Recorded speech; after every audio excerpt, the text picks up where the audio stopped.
A gente tem vários vídeos aqui no canal falando sobre adventistas progressistas, pessoas que de alguma maneira já deixaram os pilares tradicionais da igreja adventista e acabaram capitulando, cedendo a uma espécie de cristianismo mais liberal. Mas quando a gente fala disso, é importante também frisar que dentro desse grupo de liberais existem muitos músicos.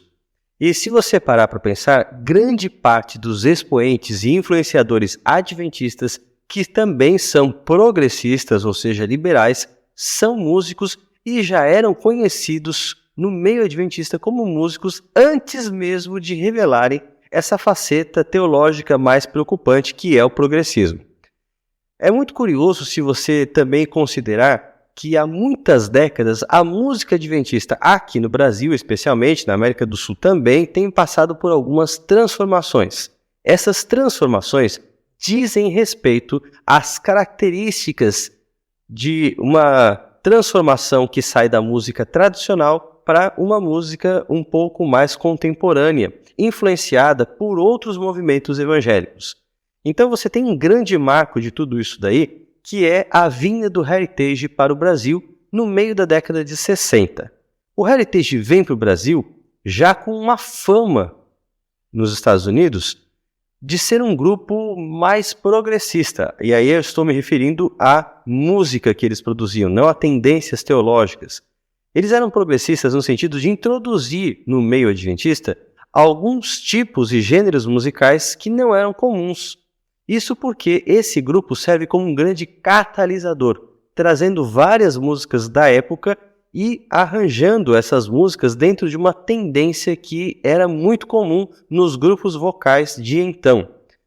Você tem aquele formato do coral tradicional, que já existia, ou de grupos vocais que eram mais voltados para essa tendência tradicional, como os hymn singers, por exemplo, e se você tiver interesse, eu posso fazer um vídeo aqui no canal sobre esse grupo muito interessante, um grupo de elite. Mas, tirando essas características mais tradicionais, começaram a surgir, na música popular cristã, expoentes de uma nova vertente. Eram músicos que cantavam com vocais mais limpos, sem aquela impostação lírica, que cantavam canções populares cristãs que eram produzidas então. E o Heritage ele segue essa linha e se populariza muito rapidamente.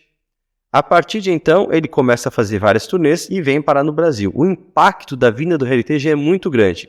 Tanto é que logo em sequência, algumas coisas começam a mudar. Você percebe que o Heritage ele tinha nessa época um estilo de até mesmo iconográfico, né? As capas eram feitas de uma certa maneira, os cantores usavam cabelos assim, bem à moda da época, aqueles cabelos compridos, parecido com o cabelo que os Beatles usavam, por exemplo. Roupas mais despojadas, sem tanto terno, gravata, embora ainda usassem conjuntos, né? As mulheres se vestiam iguais, os homens também, esse tipo de coisa assim.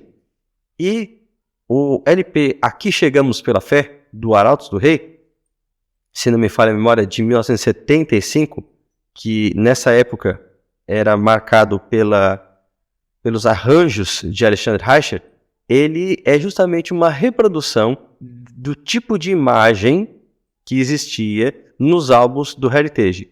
A maneira de escrever a letra, o título do álbum, tudo isso lembra muito os álbuns do Heritage. Além disso, é claro, você pode falar, isso é coincidência, mas a música título, Aqui Chegamos Pela Fé, era um sucesso dos Arautos do Rei. Então, esse foi um primeiro reflexo evidente. Mas um outro que seria mais duradouro e que marcaria década de 70 e 80 foi o surgimento de conjuntos do Brasil. Conjuntos que imitavam o tipo de música do Heritage. E não só o tipo de música, mas o tipo de raciocínio. No sentido de que também eles se tornaram catalisadores de tudo aquilo que era produzido no meio gospel. E isso era gravado, traduzido e gravado aqui por grupos brasileiros, mas as músicas também sofriam um arranjo para que ficassem mais suaves, não tivesse tanta bateria. Os ritmos contemporâneos às vezes eram substituídos por ritmos um pouquinho mais voltados àquilo que a igreja estava acostumada na época. E isso perdurou durante muito tempo, até mais ou menos a década de 90, onde você começa, então, a ter a reprodução dessas músicas que se popularizaram via conjuntos através de coletâneas de música. Essas coletâneas começam a surgir em São Paulo e depois se espalham por todo o Brasil e também pela América do Sul. Essas coletâneas, que foram depois encabeçadas pelo Ministério Jovem, elas não apenas pegavam essas músicas populares, gravadas por conjuntos, mas também seguiam o mesmo raciocínio de adaptar músicas evangélicas conhecidas, além de, claro, composições e arranjos próprios. Isso se torna ainda mais marcante quando você tem, na década de 90, o surgimento do worship. O surgimento, não diria, mas a popularização. São aquelas músicas repetitivas com poucas letras que vão não apenas influenciar aqui no Brasil essas coletâneas do Ministério Jovem, mas também vão influenciar na década seguinte, ou seja, no início dos anos 2000, o surgimento de outras coletâneas envolvendo essa questão da adoração. Então, toda essa construção musical, ela vai marcando um paradigma. Isso vai influenciar não só a substituição na prática do inário então vigente, como também vai influenciar a formatação de um novo inário que também vai incorporar muitas dessas músicas mais contemporâneas. E veja que o problema não é música contemporânea ou antiga. Essa discussão, pelo menos eu não enxergo que ela tenha lugar. Você pode ter música antiga boa e música antiga ruim, como você pode ter música contemporânea boa e música contemporânea ruim. O problema é que muitas das músicas cristãs contemporâneas, ou elas seguem essa linha dos worships, com pouco conteúdo, pouca doutrina e muito apelo emocional, ou elas vão de fato seguir um estilo muito parecido com a música popular dos nossos dias, especialmente a música pop rock. Então você tem muitas canções cristãs contemporâneas que são dessa linha, e isso aí não pode representar a adoração a Deus, e há vários vídeos aqui no canal que falam sobre isso. Fato é que muitos artistas ligados a conjuntos, solistas de destaque, começaram a servir como cara desse novo movimento. Começaram a criar novas expressões musicais, inclusive não apenas emulando cantores de fora, mas também com uma certa autoralidade. E essa autoralidade, ela passa não pela música cristã tradicional, ou pelo entendimento adventista de música, mas ela busca novos paradigmas, especialmente aqueles que a gente vê no mundo evangélico. Exploração de vocais exagerados, histriônicos, próprios desses shows de calouros como The Voice, etc. Você também tem a técnica vocal, ela é de um estilo mais contemporâneo, você larga aquele aparato lírico, aquela impostação, você não tem mais isso, você tem agora até mesmo o uso constante de gritos, de falsetes, etc. Muito melisma. Você também tem acompanhamentos pesados, muita guitarra, muito contrabaixo, muita percussão. Você tem um estilo de música proposto por esses novos expoentes que é bastante divergente do padrão adventista. E aí você pode perceber, e a conexão é muito escancarada, não é nada sutil, que esses expoentes também acabam sendo expoentes não apenas da música contemporânea, mas também de uma nova teologia, uma teologia mais liberal, e as duas coisas estão muito unidas. Se você muda a mentalidade a respeito da música, significa que você tem um novo entendimento sobre quem é Deus, sobre como ele deve ser adorado, o que ele prioriza. E é claro, se você tem um novo entendimento sobre Deus, você tem uma nova proposta teológica. Isso é muito claro. Eu tenho um texto no meu antigo blog, e esses dias eu tive que explicar para minha filha mais velha o que é um blog. Isso já talvez não esteja assim tão em voga hoje, mas teve uma época que os blogs se popularizaram. E eu me lembro que entre 2007 e até uns 3 anos mais ou menos, eu mantive regularmente um blog chamado Questão de Confiança.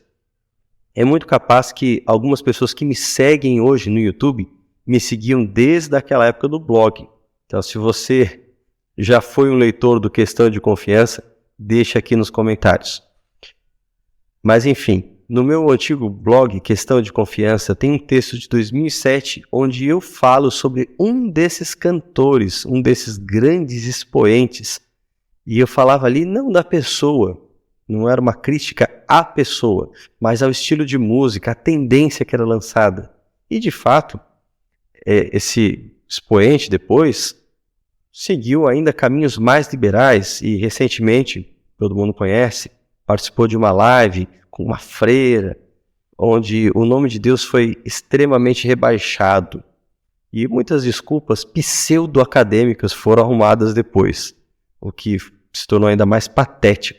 Mas essa pessoa hoje ficou escancarado. O estilo de pensamento, de ideologia, de tendências, apoiando até mesmo o uso de drogas, a legalização das drogas, né? Foi questionado recentemente, esse camarada aí, eu estou me referindo, numa live a respeito se ele era a favor ou não à liberação de drogas, e ele não soube dizer, saiu pela tangente, talvez até fosse a favor, mas não conseguiu ali admitir, sabendo que grande parte do seu público é um público cristão. Então, quando você percebe tudo isso, não é por acaso. Muitas pessoas falam assim, eu estou triste com fulano. Eu já vi até amigos dizendo, eu estou triste com fulano, um músico tal. Por que você está triste com esse músico? Porque ele anda falando umas besteiras. Ué, mas as músicas dele já sinalizavam isso, que ele era dessa linha, que ele pensava dessa forma. Então não é novidade. O povo não consegue relacionar as coisas. Se o indivíduo ele é liberal, é meio claro que a sua música vai refletir isso, as suas falas vão repetir isso, o seu comportamento, enfim, a maneira como ele vê o mundo e o seu entendimento de Deus vai refletir isso. Então, a música cristã hoje, especialmente a música adventista, ela é composta por muita gente liberal, muita gente progressista. E a melhor coisa que nós podemos fazer para dizer não a isso, se nós somos cristãos bíblicos coerentes, é deixar de consumir esse estilo de música. Não como represália, não como uma forma de boicote, mas por uma questão de coerência. Se eu não concordo com essas ideias, se eu realmente acredito nos princípios da palavra de Deus e testemunhos, o que eu estou fazendo ouvindo essas músicas? Mas tem letras bonitas. Deixa eu dizer uma coisa aqui, aliás, repetir uma coisa que eu já disse em outro vídeo. Para cada música cristã contemporânea que tem insights assim fantásticos, você tem pelo menos uma música tradicional que fala algo muito similar, às vezes até com outras palavras, mas no mesmo sentido. É muito difícil, depois de séculos de música cristã, você ter algo completamente novo. Às vezes você tem, mas algo perigosamente novo, algo que se desvia por completo da teologia cristã. Mas se você quer músicas de entrega, músicas de reavivamento, músicas de experiência com Deus, músicas sobre oração, músicas sobre uma série de coisas, o repertório cristão tradicional, acumulado em hinários e coletâneas de hinos durante séculos, vai ter dezenas de hinos que falam sobre esses temas. Então, às vezes é o desconhecimento que leva alguém a consumir esse tipo de música, achando que está ouvindo uma música, uma mensagem inovadora, quando na verdade tem outras músicas que têm mensagens semelhantes. Então, é muito mais difícil, mas também é o viável, o correto, buscar coisas, músicas que sejam da linha bíblica, que respeitem os princípios de adoração, mas que traduzam aquilo que eu quero entender, aquilo que faz parte da minha experiência, seja uma música sobre oração, sobre volta de Jesus, sobre momentos com Deus. Enfim, basta procurar. Se você procurar, você vai encontrar músicas que falam sobre isso. Uma outra coisa muito importante, a gente às vezes cria um clima, especialmente nas redes sociais, de elevar essas pessoas a ícones, a referências. Isso é muito preocupante, porque os jovens, especialmente aqueles que têm pouca experiência na igreja, pouca maturidade espiritual, acabam se espelhando nas opiniões desses grandes influenciadores. E às vezes parece que a igreja eleva essas pessoas a essa condição e depois reclama que eles estão influenciando de forma negativa. Ora, fomos nós que demos o espaço para eles se transformarem em influenciadores. Devemos reagir contra a presença dessas pessoas em eventos, em congressos, em simpósios, até mesmo nos cultos de grandes igrejas. Devemos evitar isso, porque se essas pessoas têm uma postura sabidamente liberal, se essas pessoas têm uma influência negativa, por que convidá-las para eventos espirituais apenas para reunir pessoas, para ter mídia, para ter popularidade? Então depois não podemos nos queixar que essas pessoas estão usando mal a influência que possuem. Afinal de contas, se elas já deram demonstração disso e nós continuamos dando espaço para elas, significa que o ciclo não foi cortado. Nós precisamos interromper esse ciclo de influência. Devemos dar influência para quem realmente vive, canta, fala e demonstra os princípios bíblicos que a Igreja Adventista acredita. Enfim, esse é um assunto polêmico, eu sei, mas eu quero ver a sua opinião. O que você pensa sobre isso? Não se esqueça de deixar aqui nos comentários. Também curta esse vídeo. Se você já é um visitante recorrente, inscreva-se aqui no canal e compartilhe para que outras pessoas também conheçam esse tipo de material.